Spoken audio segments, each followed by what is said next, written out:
And I just wanted to let you know that everything that was taken from you was going to be restored. So that led me to about 10+ year stint of sleeping with every girl I saw, partying, not paying attention to my academics. I essentially came home to like a cleared out place just with a note, not really wanting to talk to me. And I got an email this morning talking about getting flowers for your mom on Mother's Day. Said, buy Patty flowers, and I do that routinely. Unforgiveness is one of the nastiest things. We always want to treat alcoholism, but we don't actually treat why are we using alcohol.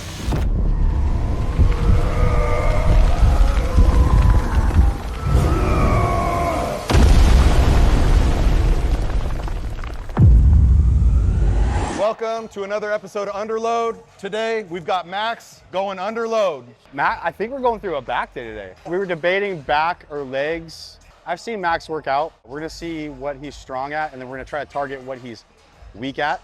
Hey man, iron sharpens iron. I'm excited for it. Let's get it today, boys. Come on. He's gonna put you through a set. I'm gonna ask you a question. It really is like that show Hot Ones. They give you the spiciest wing, you're about to put me through it, and then be like, all right. You know, every time we talk, I kind of replay how we met. Like, can you take us back to that? Because it was very kind of like God-esque. It's beautiful you bring that up because I'm in a season right now where God is telling me to be okay with being inconvenienced. So you and I met because I was working out here and I was lifting and I saw you for the first time. And I felt God tell me, go up to him and let him know that everything that has been taken from him is gonna be restored. And you knew nothing about me. Nothing. Which is crazy. And as you can imagine, I got my music in my ear, I'm pre-worked out, I'm feeling good. I'm like, God, I'm about to hit the set. I don't want to go do that right now. So funny, as I went over to a different part of the gym, then you came right over to that same part. And I was like, God was I'm not getting out of this. So I just went up to you, man. Bro, you're a big dude. I'm sitting here like, I'm either gonna send this and he's gonna think I'm crazy and I'm gonna get thrown across the gym, or there's gonna be a good outcome, but I'm gonna trust God. So I took my headphone out of my ear and I came up to you, man. I introduced myself to you. And I just wanted to let you know that everything that was taken from you was gonna be restored. That was all fresh stuff too. Yeah. We're gonna start with more of a neutral grip pull down. Okay. Focusing on keeping like scapular depression, letting the scapula upwardly rotate, but focusing on having that torso lean back like 15 degrees, and then just pulling the elbow into the hip.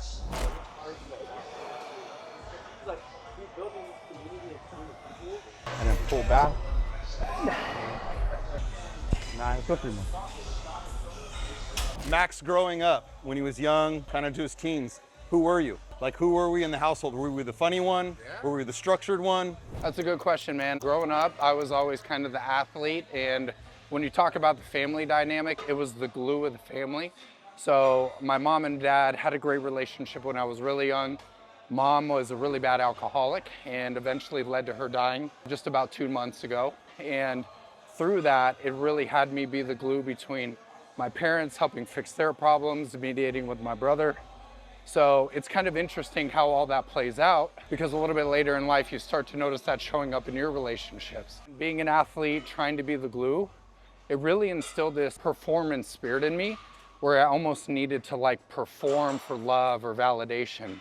And what that leads to is a lot of like overgiving in situations that you know you don't want to do, to the point where it's like a detriment to yourself. So You empty your cup and you don't get it filled back up. Exactly, man. And it's so selfish to not fill up your own cup to actually pour into other people. We're probably gonna go, yeah, we're going up. Yeah, let's get some weight, baby. 5, yep. We're trying to keep everything on as we come up and actively stretch. 2, one more, control. What is the earliest memory that you have of yourself truly feeling alive, like you're chasing your dream? And did you get to chase that dream, or are we still trying to figure that out? I think I'm still in process in chasing those dreams, but I gotta tell you, man, when I made the decision to move out of Denver, Colorado, where I was born, go to San Diego State, go knowing nobody, reinventing myself, that was the first time that I was like, I'm onto something. This is unique to me. It's not following in anyone's footsteps. I'm not in the shadow of my big brother. This is my opportunity to kind of shine. All right, we're gonna get it to move. Big chest. Let's go 2 more. Let's go 2 more. 1 more.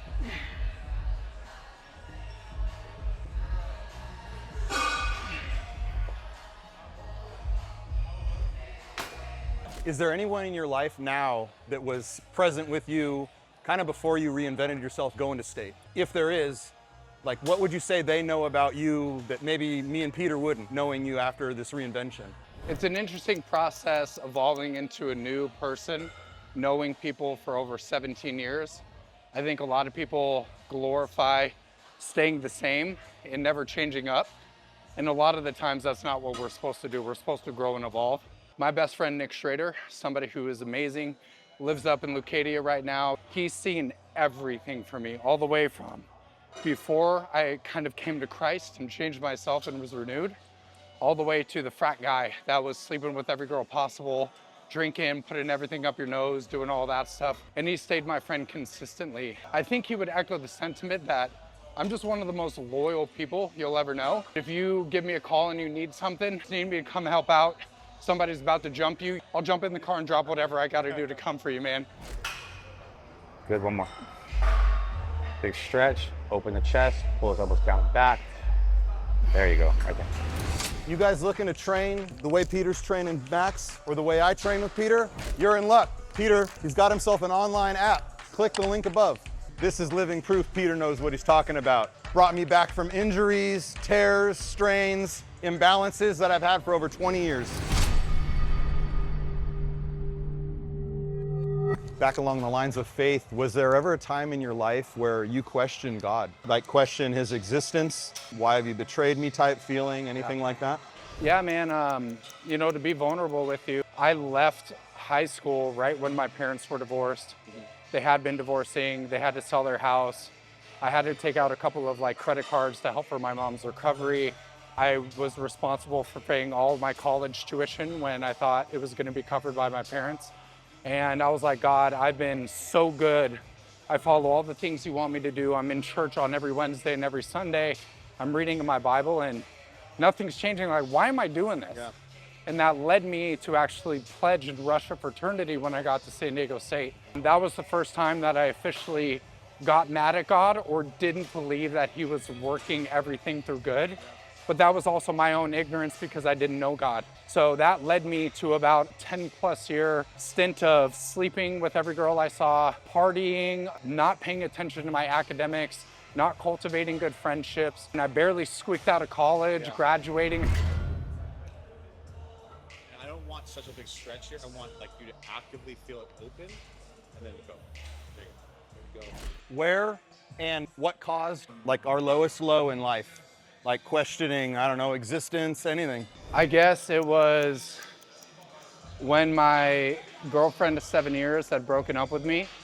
I essentially came home to a cleared out place just with a note, not really wanting to talk to me. And the reality is I thought it was all because of what's going on with her. And it was really my posture and my fault. And I wasn't ready for that extreme level of ownership and how I co-authored that breakup, the way that I had not properly led her, the way that I probably didn't make her feel safe financially, spiritually, physically, all of those things. And truly not having the money to be able to pay the rent, get a new place. I was getting kicked out. Didn't have a lot of my good friends around me because they're all out still partying. They're just like, don't worry about it, bro, just go sleep with another girl. And I just felt like I was at my lowest because I didn't feel that anybody understood me or the healing process that needed to happen. But I also didn't really understand the type of man that I needed to be to actually steward a relationship towards marriage. I thought I did for 7 years, but I just let it go in limbo. There's nothing more important that I felt that I was at the lowest was just realizing it was because of me, but also because of the lack of foundation of good men and faith that I had in my life. A really difficult time, man. I was acting outside of my nature, very volatile with wanting to do whatever I could to get her back, but I really wasn't true to myself. Good, 10. Now grind through that rep. We got 2 count, we're connecting with it, grind that muscle. Good. Let's go 2 more, but make sure we get that arch, that big arch. There you go, 1 more. There you go. To tie into that last one where you were saying you had the life of partying and girls, drugs, whatever. When did you decide, this is not for me, found Christ. How did that go? Well, that's a great question, man. And what happened was I had gone through a breakup with a girl that I was with for 7 years, and I moved down from living in Orange County down to San Diego.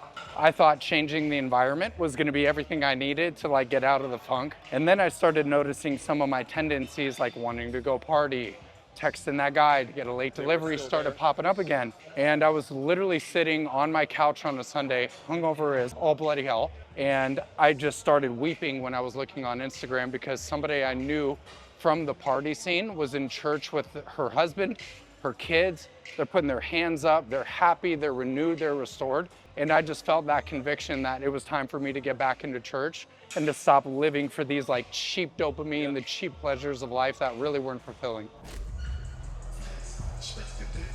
There you go.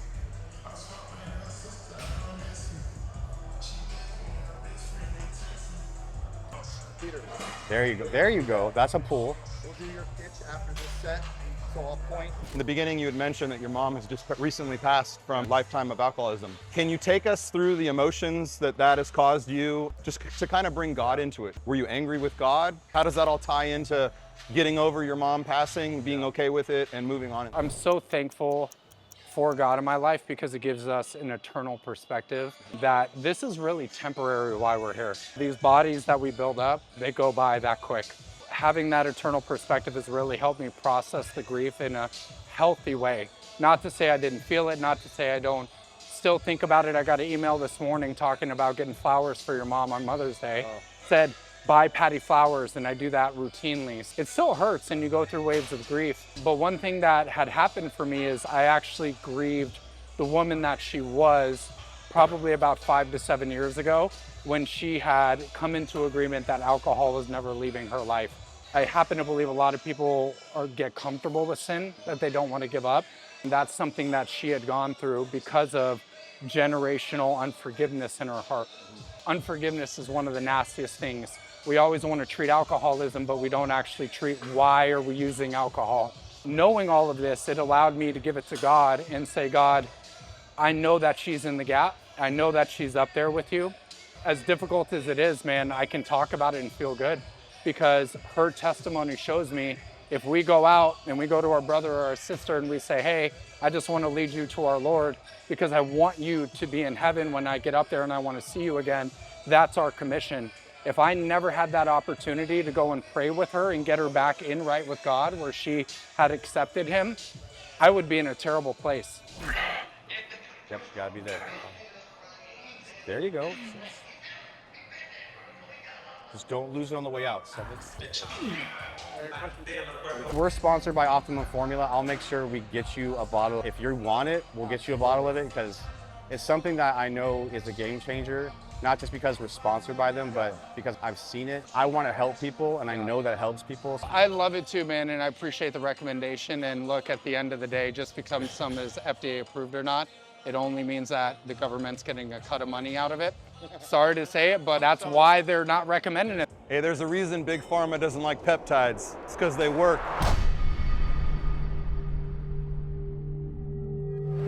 What does Max do for a living? And what would you say about your job? Is it that a lot of people don't understand the sacrifice that you make to continue to prosper in that job? Yeah, it's really good, man. So I build strong men and build families. And when I say that, I'm a fitness and nutrition coach. And then I also work with my wife hand in hand to help people build families in the fertility space. So say somebody goes through 1 or 2 rounds of IVF and they still aren't conceiving, I help them dial in mineral balancing, exercise, dropping body fat, putting premium ingredients in the take so that they're not looking to spend another $20,000, $30,000 to be able to build their family, but they're doing it a little bit more naturally. Everything that I bring up as far as principles, things for training, how to honor your body, food to put in, everything is directly pulled from the Bible without saying it. So it's a way for me to be able to help people experience it without bringing in a religious nature or making people feel like they have to do or subscribe to something. There it was. There it was. Let your body push against that, like that sternum. It's crazy coming up with the chest, but then not letting your shoulders forward on the same one. Yep. It's like one's almost exclusive of the other. Yep. Let's go last one. Yeah. Oh, he loves it too. I love how long. I love the long. Right there. And rest. Cozy set, baby. We got questions. Did it come from after being diagnosed with Crohn's? Did you decide I need to get healthy? I vividly remember sitting there waking up from the colonoscopy and the surgery where the doctor just told me, hey, we found Crohn's disease. Essentially what you can do is take a couple of pills every morning for the rest of your life. We don't really know what caused this or what to change, otherwise the medication. And I remember sitting there thinking to myself, that's wrong. You know, there's gotta be something that I can do. Unfortunately, I went through the process of losing almost 15 pounds, blood pouring out the back. My girlfriend had left me, but I knew at that point that's where I needed to build from. So from there, I got certified as a nutrition coach, a personal trainer. It's not just about the quantities, but it's about the quality of what you actually eat and the quality of your inputs that actually dictates what true health is from the inside out. Very similar to having a car. You can put gasoline in it, but if you don't check the oil, if you're not changing the other things and looking under the hood, that's when you start to get issues. Yep. Shoulders come back, shoulders come back. There you go. Don't shrug up, Yeah. don't shrug up. Down and back, scrape the floor, elbow the wall. We'll just go to the table. We're gonna go like a wide, that wide road. Right there. And rest. That was great, baby. What would you say your favorite Bible verse is? Like all time, or do we have kind of ones that we just are our favorite for what, you know, to apply in life at certain times? I think generally speaking, it's life and death is in the power of the tongue. The new age kind of world is all about energy and crystals and manifesting things. But the reality is, man, your body, your reality, everything responds to what you speak it to. If you start dwelling on negative things, if you're speaking death, how many times have we had clients that are like, oh, I have a sweet tooth? No, you don't have a sweet tooth. Stop saying that, saying that you are a fit individual that only rewards themselves when it needs to happen. Mine lately is Exodus 3:14, Yeah. and that is, I am who I am. Basically, you speak out who you are. Yeah. So I am this, I am great, or I am terrible, I am weak. You know, you speak what you are into existence. 13, there you go. Keep that scrape on. And there you go. 14. That's it. Rest. Love it. So obviously diet's dialed in, you're a Yeah. nutritionist, everything, but are we taking anything else to, you know, enhance life, enhance performance? Any hacks that you want to share? Yeah, man, I think renewing your mind, and since we talk so much about faith, starting every single day by putting good inputs into it. I'm a little bit more cautious of delaying caffeine immediately, drinking good water and electrolytes to fuel my body. I'm getting into the word and I'm reading instead of opening up Instagram or scrolling on that. Related to anything that I'm taking, just creatine, protein, you know, collagen, really dialed in good quality ingredients from the farmer's market. And it's just a result of me being an athlete and doing this since I was 12, 13 years old. I still remember my dad buying my brother and I our first weight set on Christmas, going down in that basement and just having that thing fall on you and having nobody to come get you, you know? And the dynamic of my parents like that, that was my crutch. I was like, okay, you know, something's going on. I can't work out. I can't do these motions. I'm going to lift. And so that's one of the beautiful things is you do that for 20 plus years, you really don't need a whole lot. Drop into this. This is it. All right. And the thing about big chest, remember everything else is lazy. We're just pulling that. Control, good. Keep it down. We've done harder shit than this. Have you ever seen a trainer be so meticulous on a set? That's why he builds bodies the way he builds them.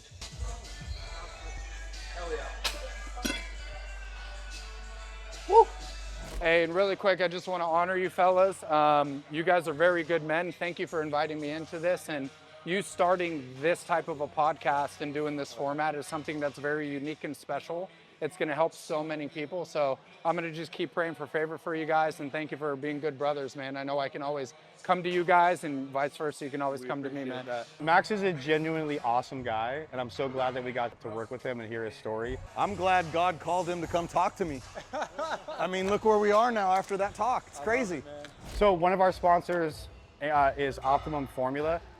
They got you this sweet Optimum Formula jersey. Let's go. It's actually pretty dope. I have one. I rock it outside of the gym. This is awesome, man. And the Carolina blue, too. I love it, man. Come on. And then you were saying that you take creatine, Yeah. right? So We're gonna give you some of these creatine gummies. Another one of our sponsors is Factory Nutrition. They're awesome. They're where we get all of our supplements from. So we're gonna give you some creatine gummies. You can smack on those in between sets if you need to. These are great. Finally, we're bodybuilders. We wanna make sure that we keep our fitness in check, we keep our health in check. That's why Mike and I, we always do regular blood work.